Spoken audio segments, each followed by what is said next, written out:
I've had to like personally deal with, right? Like I'm a striver, I'm an achiever, like I want to be really successful. But what I found in like my own personal journey and just meeting tons of people, like there's some really wealthy people that are really miserable. And then there's people that make a good living and do good work and support their community. And the dollars are kind of the extra benefit, not the main thing that's driving them. I just want people to feel awesome about themselves. Like, and it was kind of the same mindset I had when I did have a fitness studio. Like, I don't care about losing weight. I mean, healthy, what does that even mean? Like, there's no like measurable outcome that I want for you as my student. I want you to feel awesome. The Rebelle brand, it seems like since we last talked, Yeah. you're always improving and getting better. So just curious, like where you're at now with that and some of the new stuff that I've seen you launch recently. Yeah. Well, COVID changed everything for me because the majority of what we were doing was in-person events. And I like really had stuck my like flag in the ground on that of like, everyone's going online. We're going to keep it real. We're keeping things in person. And that maybe was not the best strategy given the state of the world, which no one could have known. But I had to like come to terms with like, what does this community look like if it is online? How do we maintain the integrity of the relationships that we've built? So this year has really been like a year of me completely changing our business model and putting everything online. So now we have the membership community online, which you pay a fee to be a member, and we do events every month, from co-working to speaker panels to just networking style events. And we have changed the format of our conference, so it is also online. And we brought the price way down, kind of simplified our back end process so that we could execute it a little bit easier. So that's $99. We do it 3 times a year. And then the program that we were beta testing at the beginning of 2020 has now grown to become the main revenue driver and the main focus of Rebelle, and that's our Swell by Rebelle program. So for like online business owners, they might understand that as a mastermind. For executives, they might understand that as a peer group. And for like us layman people who are, in between those two things or might identify with those things, but also other, it's essentially we match you up with like 5 to 6 people that are at your similar state of career and life. And it's your sounding board for a year. We meet once a month and you bring whatever you want to the table. So we have different groups running that kind of have different challenges, some that are executives or high level leaders inside companies, and they're trying to figure out how to manage their team through all of the transitions that are going on. We also have business owners that are maybe not online business owners. So think like people in PR, people, photographers, interior designers. We have some makers in that community of just like, there's all these amazing educational opportunities for online business owners, but what about the rest of us? So we're really, that was our audience before. We're just figuring out new ways to serve and connect them.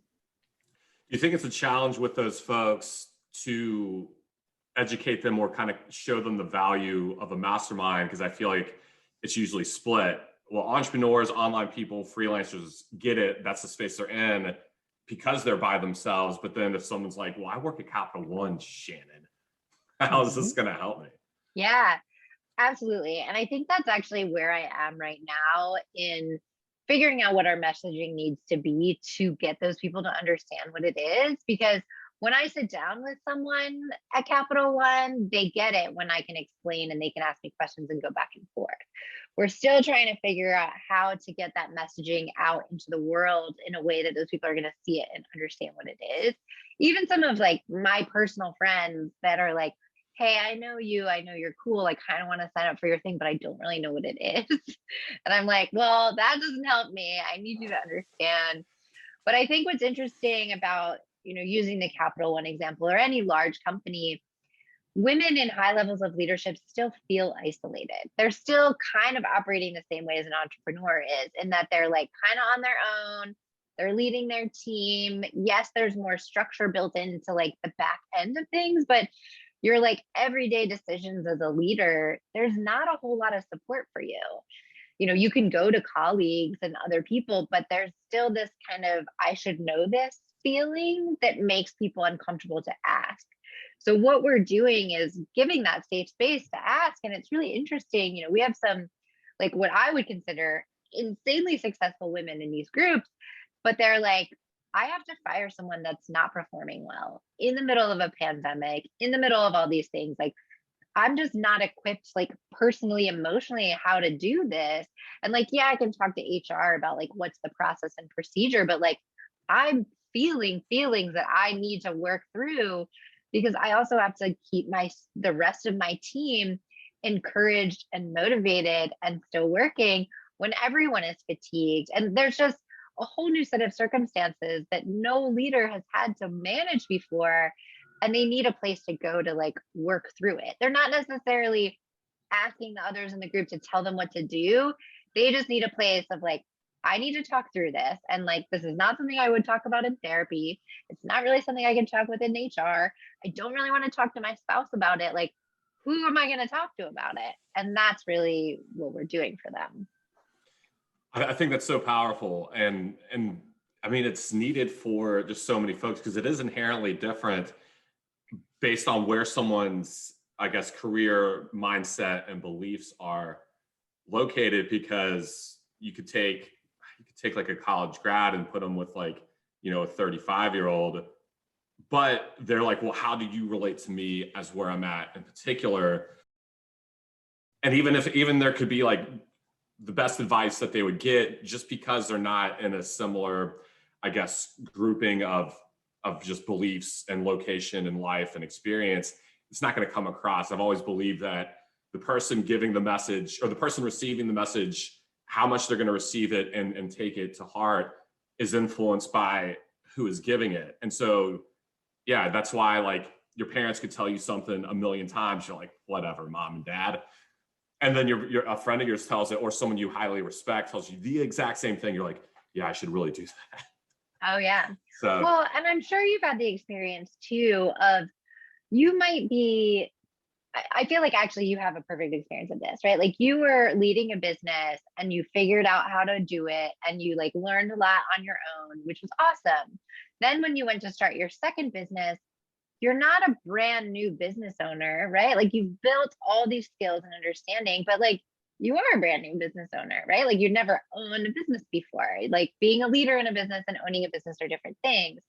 But if you were going to hang out with people to like help you, you wouldn't want to hang out with brand new business owners that have never been a leader before. Like there's also that level of experience that does play a role in how you're able to support other people. Like everyone has a perspective that can help you think about things differently, but we don't just think of professional accomplishments. We also look at personal family structure, because the other challenge that I think a lot of women come to the table with is like, I'm the leader at my company. Like I'm the highest level other than the owner of this company that can be. I also have 3 kids and I manage my family. And I have aging parents that I'm responsible for their care. I just have so many more responsibilities than even my equal professionally that has no other personal responsibilities other than themselves, just can't relate. And so we look at the holistic person when we're putting them in groups together. We don't match everybody like perfectly with people just like them, because that's not valuable either. But we do take a look at that of like, how established are you in the community where you live? Or did you just move here? Like those all play a role in how you're going to be able to find support in your peer group. and that's essentially what Swell by Rebelle is doing, is just it's matching up people based on where they're at in life and professionally, and giving that support. I think that's amazing. That's awesome. Well, we did a lot of research in before we were figuring this out, and I talked to a lot of women executives, and they kind of all echoed the same sentiment, that they're in these peer groups. They're the only woman in a table full of male executives.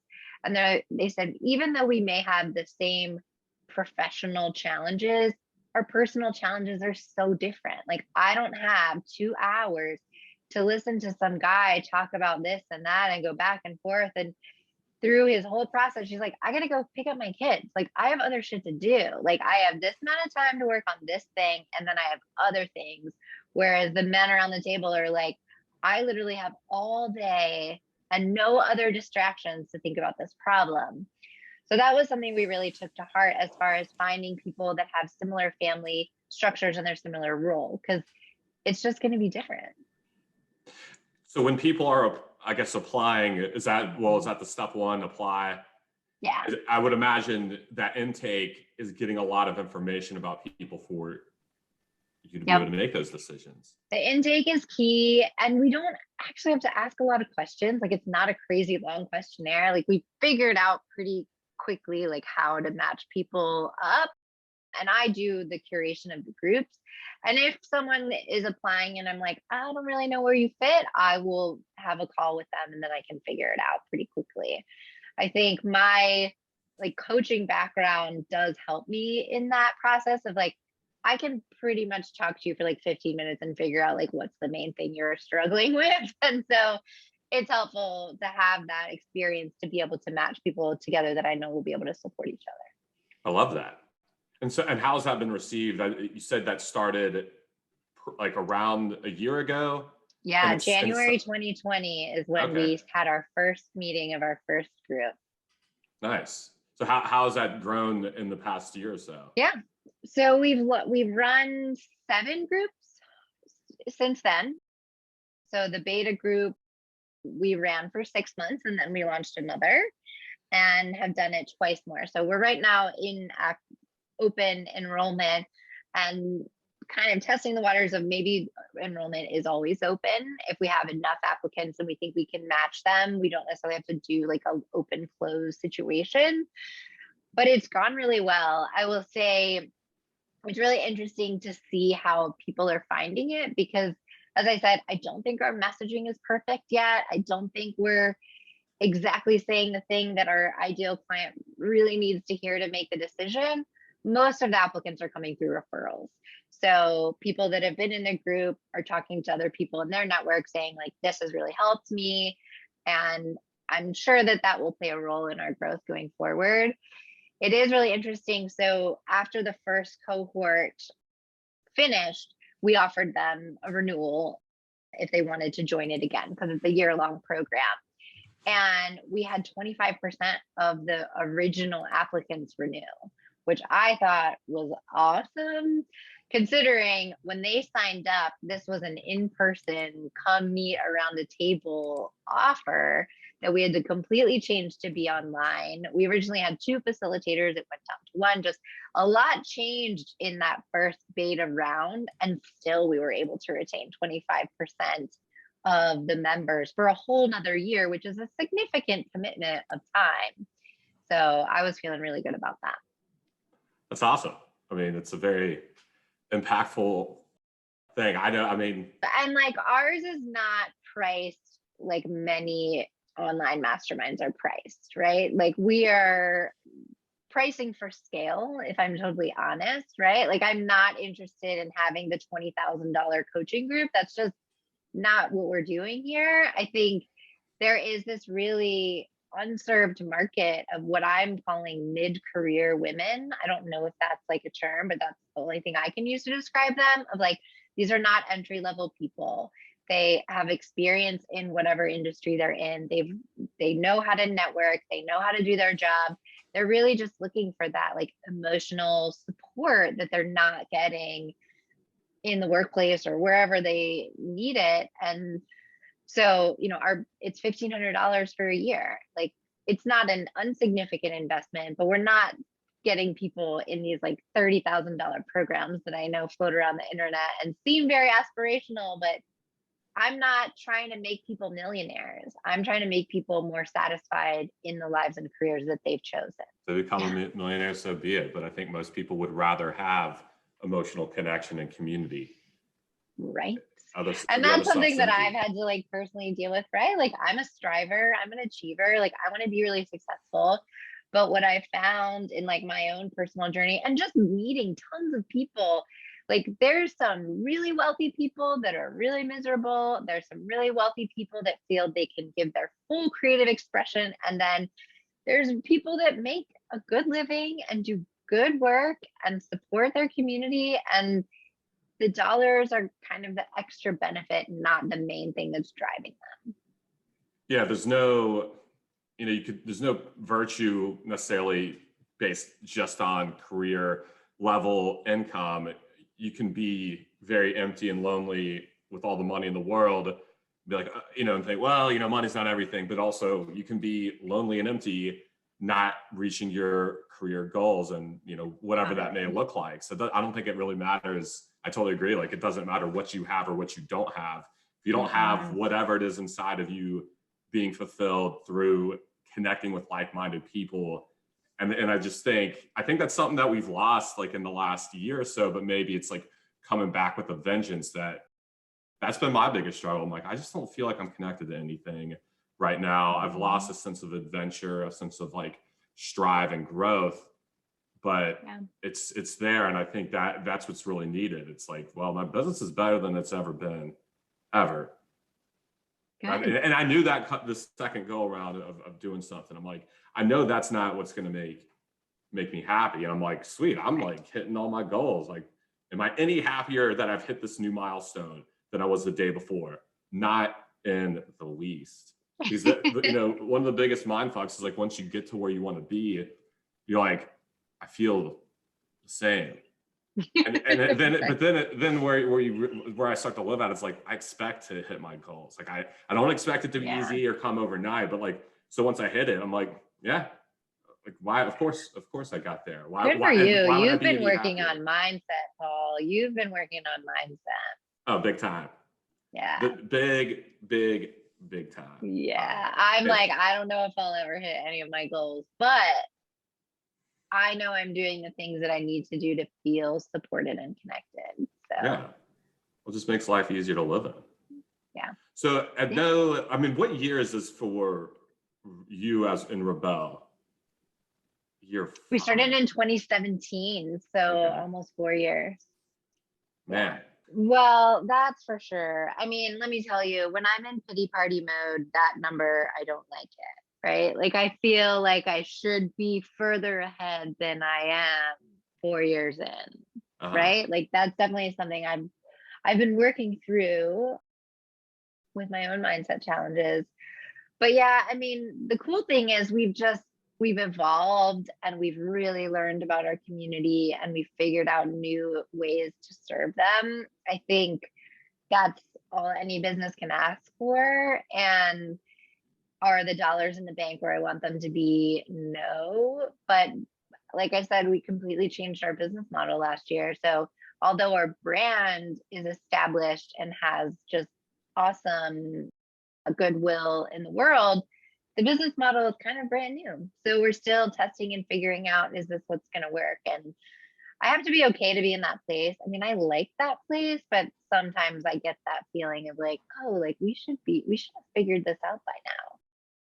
That's my own little inner monologue that I am still working through. There's always that inner monologue. You're like, shut up, like, get out of here. No. I mean, deal with that you brought up mindset. I know that's something we talk about a lot, but if we're looking at 4 years, it's like, it's the challenges of a business, but the biggest challenges are often like what's going on in your head and trying to get clarity on decisions. You have a million opportunities or ways to take it, and you're like, I gotta settle on something and take action. And there's just a lot to navigate to get out of your own way and to produce what produce the vision that you've got in your head for it, which is not easy.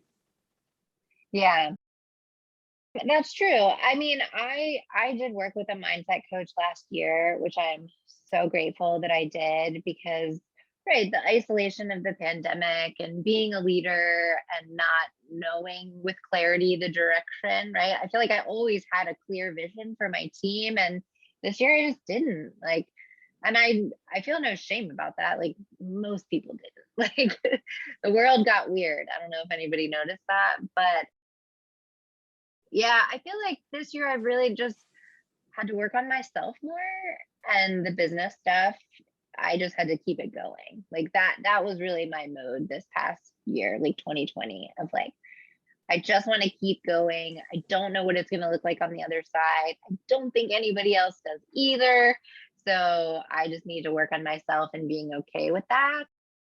You know, like the control freak in me hates that. So I had to like work on her and just keep it moving. Like that's really been my mantra. It's like keep it moving. I'm in this funny place though. Like now more than ever, I know in my soul that the programs that we offer really help people. Right. Like I think in the beginning when you're starting and you're testing, you're like, I mean, I think this is going to be cool. I think people are going to like it. I don't know. Like I still got to get feedback. Like, you know, try some different stuff. Like I'm not in that place anymore. Like I know what we do is valuable and I've gotten enough feedback and done enough analysis to know like this is a great product and a great service that we're offering people. So now my challenge is really just how do I grow that and how do I do it in a way that makes sense in the environment that we're in now, knowing it's going to change again.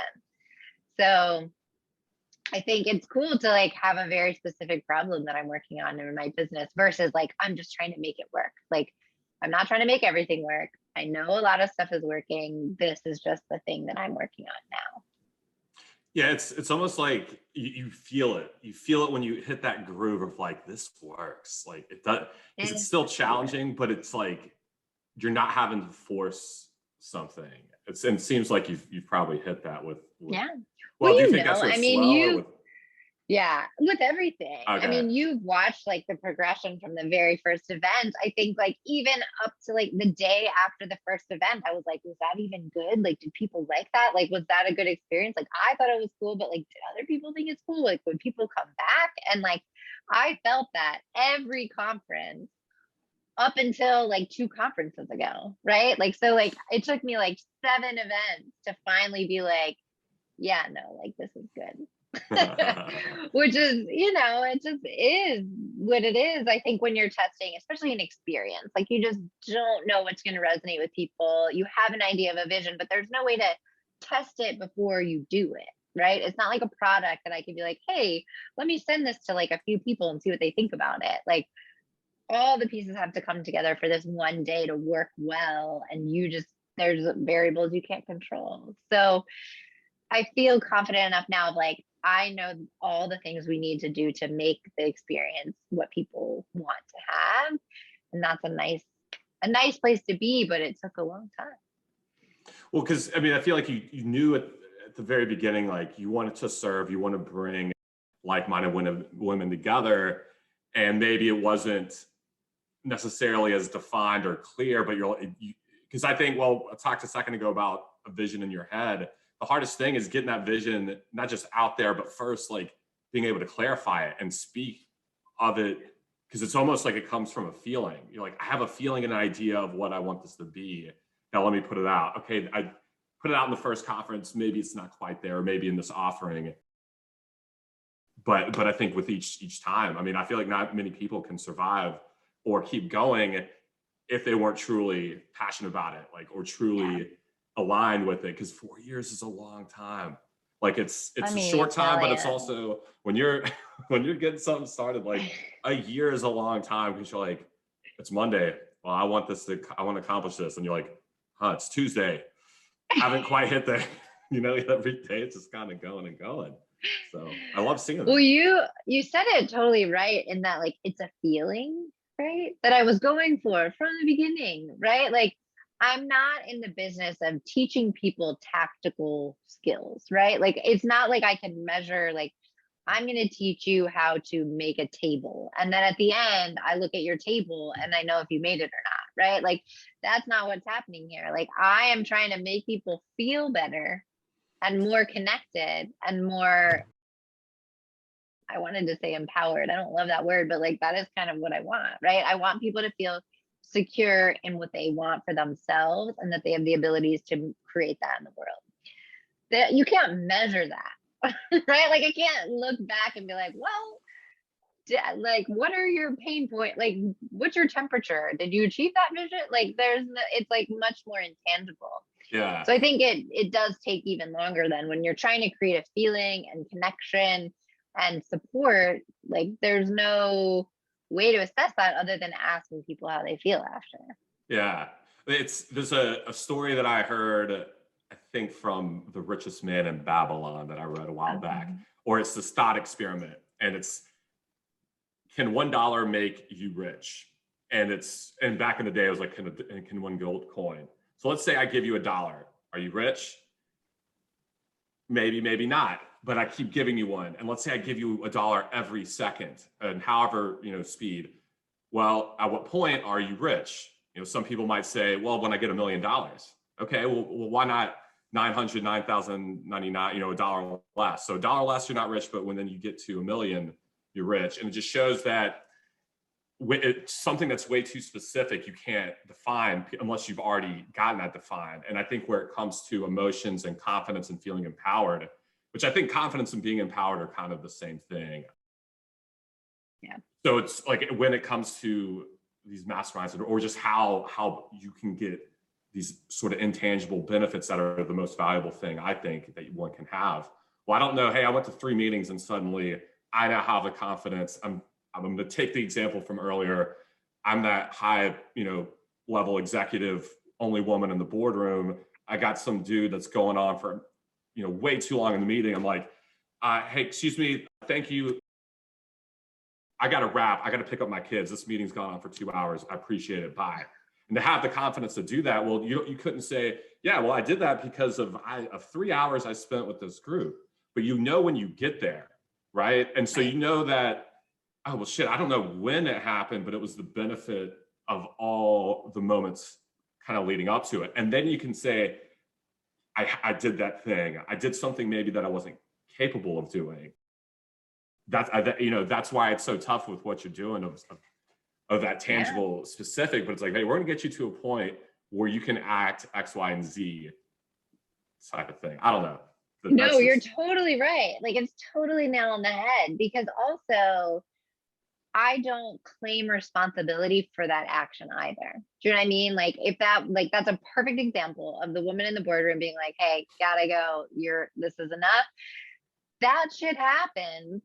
But they don't necessarily, like, I'm not necessarily gonna be like, hey, this woman did this because of our group. Like, our group played a role in that. And then there's all these other factors too, right? Like, you can't necessarily tie one thing exactly to the other.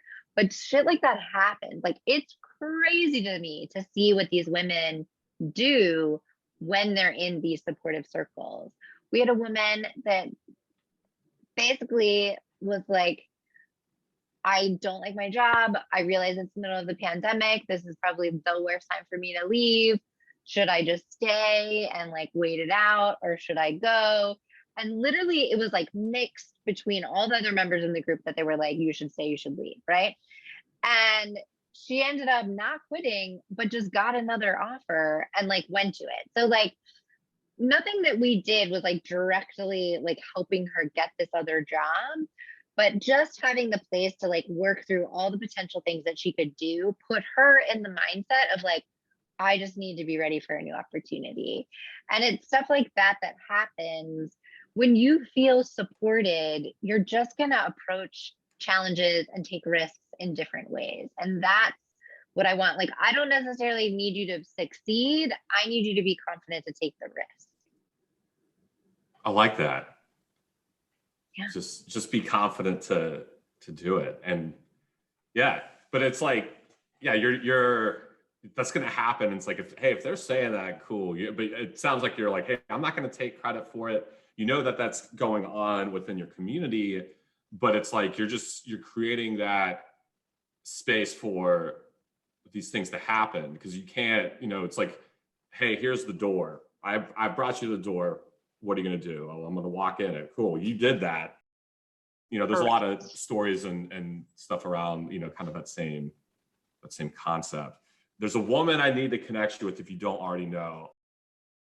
If you don't listen to any other, no, you're very nice, but you're not that nice, or just blow steam up my butt. The first episode, the very first episode I did, Nia Burke.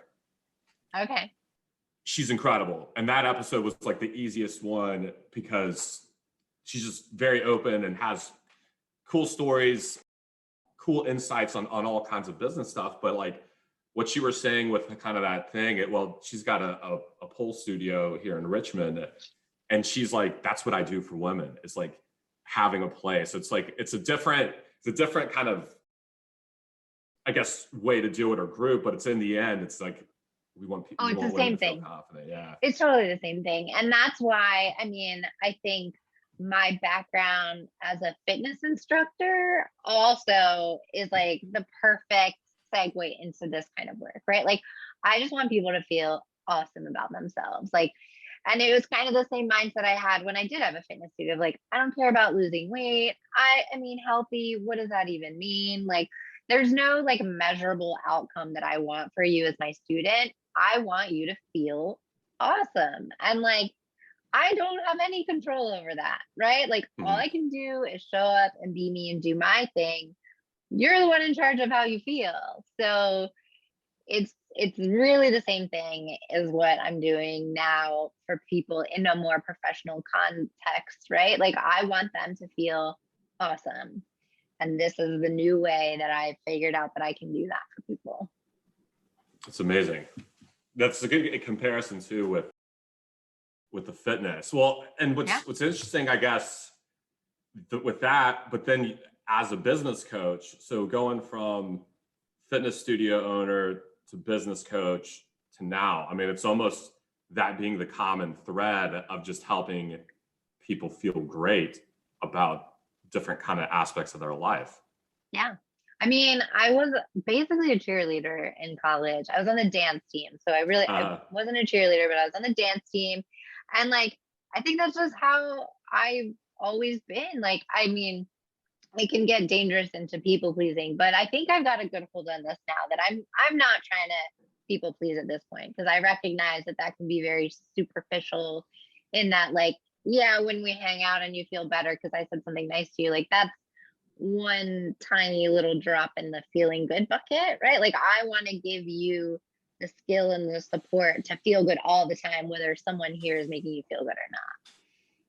Yeah, there's a big difference in that, because there's I feel good when I'm in this group of people, which is great, but that's almost like it's like being, taking drugs, drinking some cold ones. You feel great, and then you're like, well, shit, now I'm by myself and I'm not feeling so good. And similarly, like, I can feel good in the gym, or I can feel good, when I'm talking with some reminded people, but like, I want to feel good when I'm like taking the trash out, when I'm like walking to the grocery store.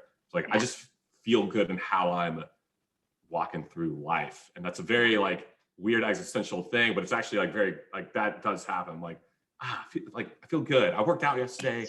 Stuff's great, but also you don't even need anything to feel good. And that's kind of the mindset thing that I'm sure, you've experienced. Like, the what sucks is when you always think you have to feed that good feeling with tangible reasons and things, as opposed to, I can just feel good for no reason. No, like, the way I know like my work is working is when things are going really shitty and I still feel okay. Like, that's how you know that you did it right.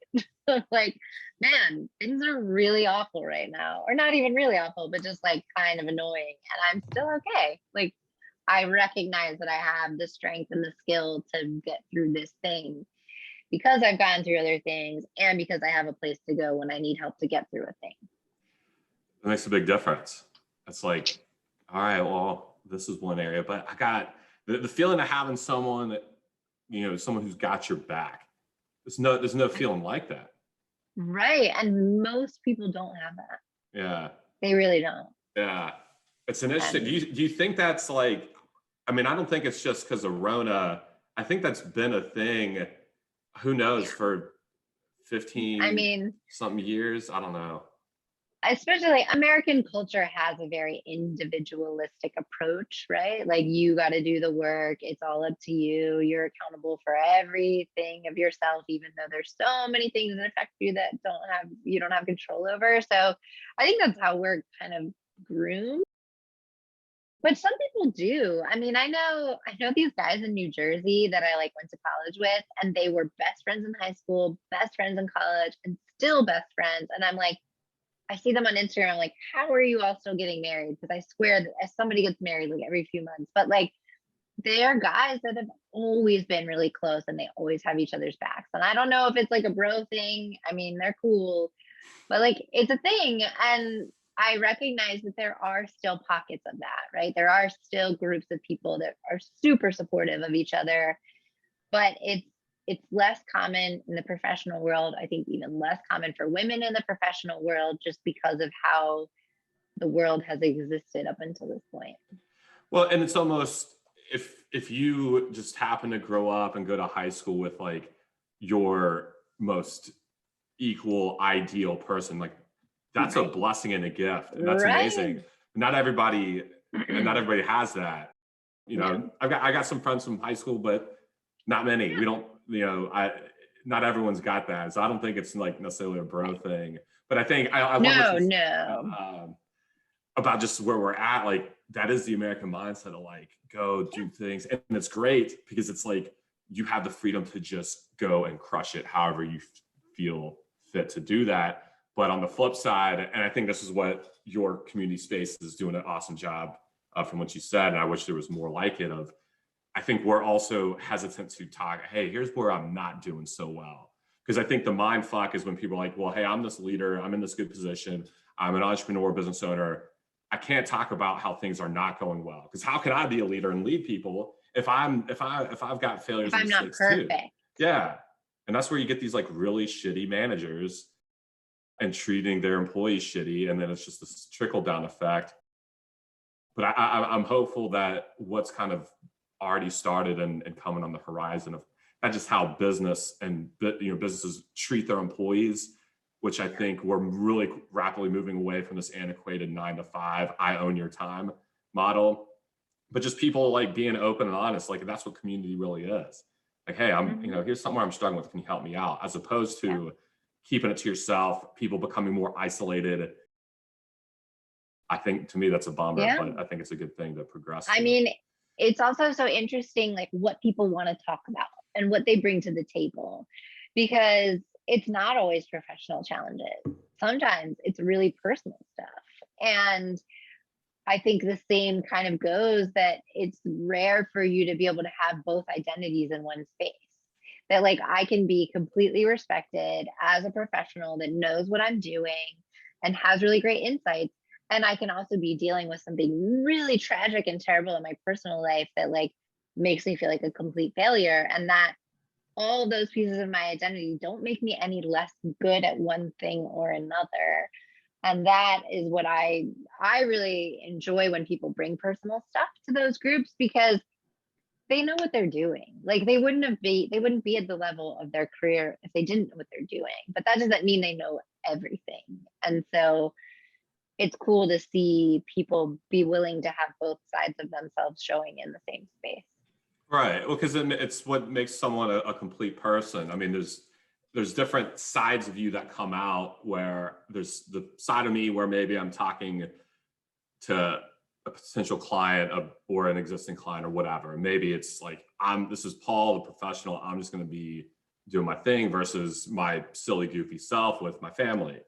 But right. one can definitely influence the other. It's people think, well, this is like personal, like, well, that personal problem has nothing to do with business. Well, you're the same person, aren't you? You are the common denominator in all those situations. And so I think where people try to completely separate them is no bueno. It's not good for your psyche, because you're trying to squash something that is influencing you. If you've got a personal problem at home or with whatever, that's going to affect your business life whether you want it to or not. Yeah. One of the topics we have been talking about more and more through Rebelle, not just in Swell, but in the conference as well, is health and women's health, because there's just not enough conversations happening in general. But we did this panel at our last event with these really amazing femtech founders.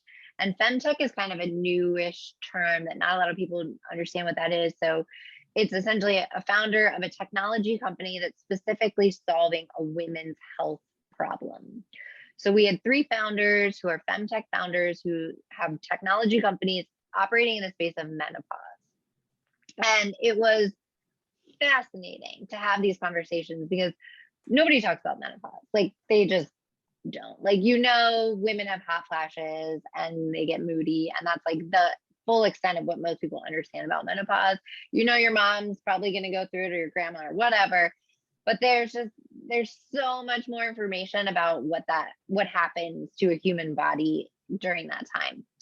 And what was really cool was before that panel, I was talking to a company locally, like presenting at their virtually at their office for their women's network. And I was talking about it. And one of the high women leaders was commenting in the chat about, I'm so glad this conversation is happening. People really don't understand that this is a medical condition that has significant effect on your ability to work and operate, and just like all this stuff. And after the fact, someone came up to me and was like, that woman never talks about personal things at work ever. That is amazing that she would comment that and even acknowledge that she's a human being with a human body. And I'm like, yeah, man, like our health really affects our ability to work and show up to work. But like nobody wants to talk about that. And not just women will have health challenges in their life and while they're working. Like most human beings will have health challenges while they're working, and it's just not discussed. And those are the kinds of conversations that I want to keep bringing up and kind of keep pushing the boundaries with, because right, we're a whole person, like all the time. I know that's surprising to people, but like you don't stop being a person when you're in your office or when you have a suit on or whatever. So I think having more open conversations, not just about women's health, but also about like the industry of technology and women's health, which will affect us. Like, it's just cool to like get into it with those kind of people. That's amazing. And that example too of like, oh man, I've never seen this person open up like that. And I wonder if it's again that competitiveness of like, well, if I show who I am and show a quote weakness or a vulnerability, I'm going to get attacked for it. It's a very primal reaction. Yeah. But I think what happens far more often is that people actually accept you because they're like, oh, you're like me. Because everyone's got that. It's that counterintuitive thing. Well, I don't want to show this because I'll get attacked. But if you show it, not only will you not get attacked for it, you'll deepen relationships and you'll get embraced. And yeah, and it actually becomes very clear. Like, if you want to know who your true haters are, show who your true self is. Most people will embrace that and love you for it. But then if whoever doesn't, you're like, all right, well, now I know exactly how you stand. Well, you know, it's tricky. It all depends on your environment. And like, I know that it looks from the outside like we're making a lot of progress in the workplace. We shall see. Like the jury is still out. Oh, I'm sure. I'd like to still hold a very small percentage of leadership seats in powerful places. So when I see that data change, that's when I'll believe that things are actually changing. Well, I feel like you're going to directly help drive that data. Yeah, which other than LinkedIn, I'm like pretty isolated from like anything that goes on. And then even LinkedIn is like very unbearable at times, but it's also enlightening to see like, what's going on. I saw a post the other day, a woman's like, hey, my kids were sick. We were almost working remotely. I was nervous and afraid to like tell my boss or whatever that I couldn't be on Zoom today. I had to just stay home. I was like, and at first I was like, again, this is me without having kids. I'm not a mother nor a father. Mm-hmm. I didn't understand that, but I'm like, well, why would that be? I'm like, well, obviously she thinks that whoever her boss is, they didn't say if it was a man or woman, just like may not understand that. And that seems to be some of the stuff. And she probably only posted that because they said yes. And they said it's cool. Right? That's a good point. She wouldn't have posted that if she was like, my kids were sick and I thought it would be a problem to not be on Zoom.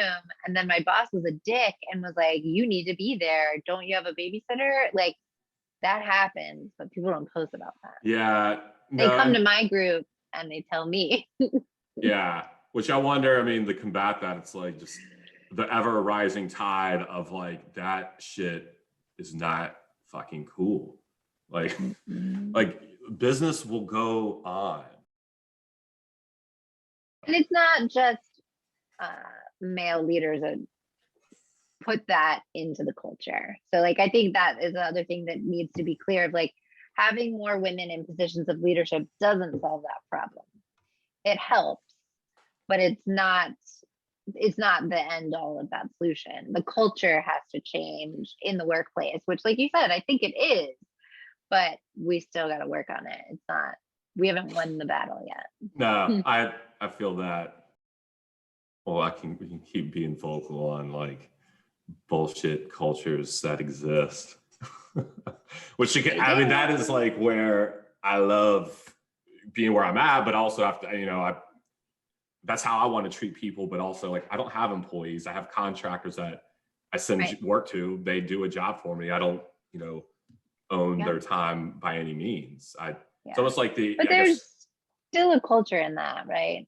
Like, I'm in the same boat, right? I don't have any full-time employees. We had some part-time help before COVID that we moved to all contractors now. But even the way we work together, as far as like me as a business owner and the contractors, that's still a culture. And it does still affect, I think there's still a ripple effect of how leaders treat the people they're leading, whether it's you're a boss in an office or you're a business owner and you have other people that you work with, like it all matters. Yeah. And then maybe the thing is like the more people realize that should be the common thing and not, well, I just, my boss won't let me take off. Like, what do you mean your boss won't let you take off? Like, if that I guess just like people being empowered and knowing like it's either you address the situation and fix it or be confident to leave. Well, how can you be confident to leave? You've got a surrounding group of peers that have your back, that can help you network, can help you find the next thing, or just help you say like, hey, yeah, that's not normal. Like, that's not normal for your company culture to act like that. And we'll just put it all in the culture of that company. Like that's kind of toxic, and you may not realize it because it's in there, but just getting people kind of aware of like, dude, it's a cultural thing, and the thoughts and ideas we need to fix them. We need to or just swap them in, not even fix it. Just be cool to people. I feel like, man, like this kind of ended on like a whole other conversation. Like, man, we could. It's like we started like we could go another hour just on. You know how this goes, Paul. This is why when we hang out, we have to block a long time. Well, I'm curious. We got a few minutes. I'm always like to kind of wrap. Like, I'm curious where you see the conferences going. Swell. We're almost halfway through 2021. But what does the next 6 to 8 months look like for you? With knowing that you've already made a lot of changes just in the past year. Yeah. To be totally honest, I'm still figuring it out. I mean, I've been asked probably daily, like, when are we going back to having in-person events? And I don't have an answer. I don't know. I don't know how in-person events will play a role in the new business model. I know that I want to focus my energy on growing our Swell program, on getting that to a place where I feel like we can really push the accelerator and scale in the next year or two. But I love our conference. I love seeing our community members in person. So like, that's almost from like a personal fulfillment piece of like, I want that to still be a piece of what we do. I just have to really be strategic and thoughtful about, from a business standpoint, what makes the most sense to invest both time, money, energy, ideas, and what are the things that we want to keep doing to keep the energy going around the issues that are interesting to us. So I don't know if there'll be an in-person event in 2021. I'll have to pull the trigger last minute on that. We are going to have another virtual conference June 11th, and then we'll have one in November. And from there, we will just have to see what happens. Yeah. Well, I know you got to start planning those things like well in advance with like the venue and all the stuff. So, I mean, even though, I guess because if this were 2019, I mean, you probably already would have had a date for the fall conference, right? By now? Oh, yeah. Yeah. Yeah, for sure. All right. But we can do shit fast. So I also kind of know, like, because we've done so many, like, if we really want to push the accelerator, we can. So we'll see. TBD. Man, well, Ask me after I've had a cocktail, I might feel differently. Right now, it's morning time. I'm like, I don't know. see something on Facebook or Instagram of like in-person conference in November 2021. I'm like, yes. I know you won't be the only one. So I just Yeah. gotta like emotionally get there and be like, is this what we're doing? We'll Right, see. right. Yeah. We'll see. Well, I'm pulling for you, Shannon. Thank you. Always love what you're doing and want to support it every way I can. So Samesies. It's really cool to watch your growth in the last year. So thank congrats. you. Yeah, it's been a lot of fun actually. 2020 was professionally like pretty stellar. Good. 2019 is pretty tough, but as Ah, that goes, as it goes. 'tis life, my friend. This is the life we've chosen as entrepreneurial spirits. That's right. So Yeah. No, it's a journey. It's in a path to just self-improvement. It's a never-ending adventure. So for that, I'm super grateful. yeah. Right on. Well, always love chatting with you, Shannon. This was absolutely amazing. I'll hit you up when we're done editing and we're going to push live and all that. So thank you again. Awesome. Thank you. All right. Take care.